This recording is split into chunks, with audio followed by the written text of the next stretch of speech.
आजिर परिस्थिति लोकों को अनुमान लगाया बाध्य करुच्ची।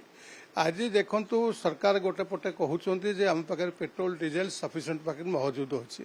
किंतु आपड़ जदि राजधानी विभिन्न पेट्रोल पंप को जी देखिए लंबा धाड़ी लगी बहुत समय लोक मैंने पेट्रोल डीजेल भरवाई अपचय करुँच ये परिस्थिति काले कि कौन हम आम कहवाटा बड़ मुस्किल। बर्तमान मोर मनरे प्रश्न उठे गोटे जे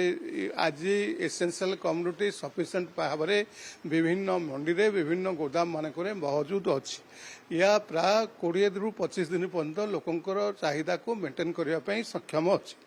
किंतु गोटे कथा मुझे कही रखी जदि गाड़ी रे तेल मिलिबो नाही बा तेल मिलवा दिन दिन धरी समय नष्ट हम ताहले परिवहन खर्च बढ़िबो एवं जो परिवहन खर्च बढ़िबो ताहा सीधा पब्लिक उपरे सेटा लागू हबो तेणु निश्चित भाव प्राइस बढ़िबार संभावना रहउची। तेणु ये परिस्थिति मु आपनक माध्यम रे सरकार को अनुरोध करिया चाहूँगी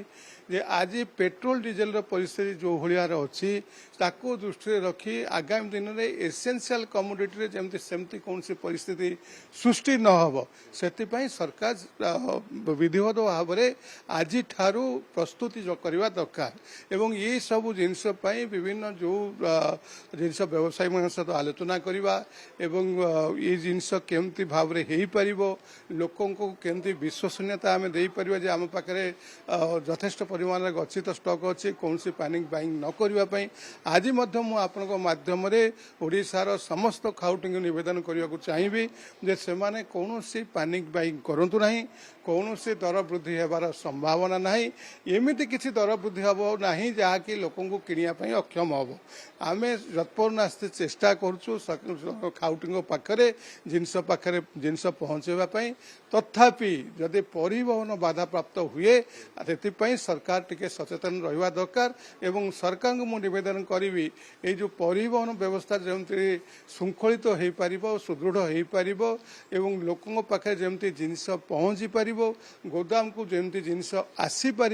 से प्रति सरकार यदि दृष्टि देवे जदि श्रृंखलित करें आज यूजुआल करें ताहले ये निश्चित भाव साधारण लोकों सहायक हम। सर परिवहन कौन बर्तमान पर्यटन आपको बाधाप्राप्त होगी कारण बर्तमान जो तेलर जो आम देखु टाकी मान जो भाव देखो ये केवल ओडिशार समस्या नुहे अनेक राज्य एमती समस्या आसूची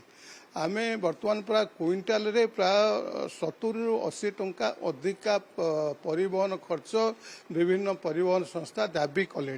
आम आने को बाध्य होचु एइथिपाई जदि आम माल न आणबू ताहले इटे ड्राई हो तेणु ये ड्राई है माने ये समस्या सृष्टि हम जहाँ भी रेट हो लोड कर आसु माल ये आम से कहूँ किंतु यहाँ निश्चित भाव स्पष्ट कथा एवं सत्य कथा जो खर्च अधिक पड़ो ता पब्लिक उपर एवं कंज्यूमर उपर ही पड़ो।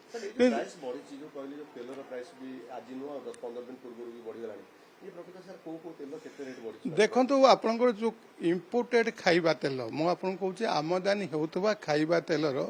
दरदाम वृद्धि होबार लगी कहीं वृद्धि होची ना आप जानते जो जिनस गुड़िक बाहर आसवा कथा आम विशेषकर जलपथर जिनस गुड़ाक आसी थाए शिप मध्यम आसी थाए किंतु कौन सी शिप कंपनी बर्तमान शिप देवाई राजी नुहति कारण जेहेतु अस्थिरता अच्छी से शिप्र अवस्था कौन हम जे दरकार पड़े शिप बुड़ीज समुद्र में से रिक्स नापी कई राजी होना जी भी रिक्स नौ सी अधिका दाम चार्ज करुच्ची तेणु ये सब परिस्थिति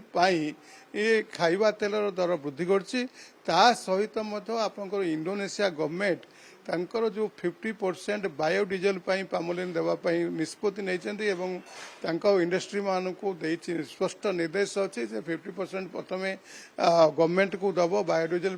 आउ 50% जहाँ करवा कथा कर ये 50% देलापर जो रिक्वायरमेंट भारत पाखे अच्छी से प्रकार तेल गच्छित बर्तमान आसी पारु नाही तेणु दर वृद्धि घटुची सहित आप डॉलर जो प्रकार रेट वृद्धि दर वृद्धि कर ये गोटे फैक्टर रोचे तेणु ये सब फैक्टर को मिले दर वृद्धि सामान्य घटी एवं ता सहित गोटे कथा कहवाक चाहिए सरकार को जो माने इंपोर्ट कर जो तेल खाइबा तेल तांकर इम्पोर्टेड इंपोर्ट कलापर से जो पाखे लैंडिंग रेट कौन आसी सरकार ताको नजर रखते एवं ता कौन रेट रे बिक्री हो पार सरकार वर्तमान जो क्राइसिस समय जमती माननीय प्रधानमंत्री लोकों को निवेदन कले जे सुना कम किणवा खाଇବା तेलर कंजप्शन कम करने सरकार जमती प्रधानमंत्री निवेदन कले सेमती मु प्रधानमंत्री महोदय को निवेदन करने चाहिए जे जो मैंने इंपोर्ट कर गोटे स्पष्ट निर्देश रखा जाऊ जे से माने केते प्रॉफिट करि परिबे एवं कौन रेट पड़ुछन्ती समस्ते सबु समय से गवर्नमेंट को रिपोर्ट करने बाध्य करा जाऊ गवर्नमेंट को रिपोर्ट करेंगे से लैंडिंग कस्ट कौन पड़ा एवं सरकार से पब्लिकली माने केमती ओपन मार्केट रे कौ रेट रे बिक्री करेंगे तापाई गोटे स्पष्ट निर्देश दिंतु वर्तमान समय कहीं वर्तमान गोटे क्राइसिस समय गोटे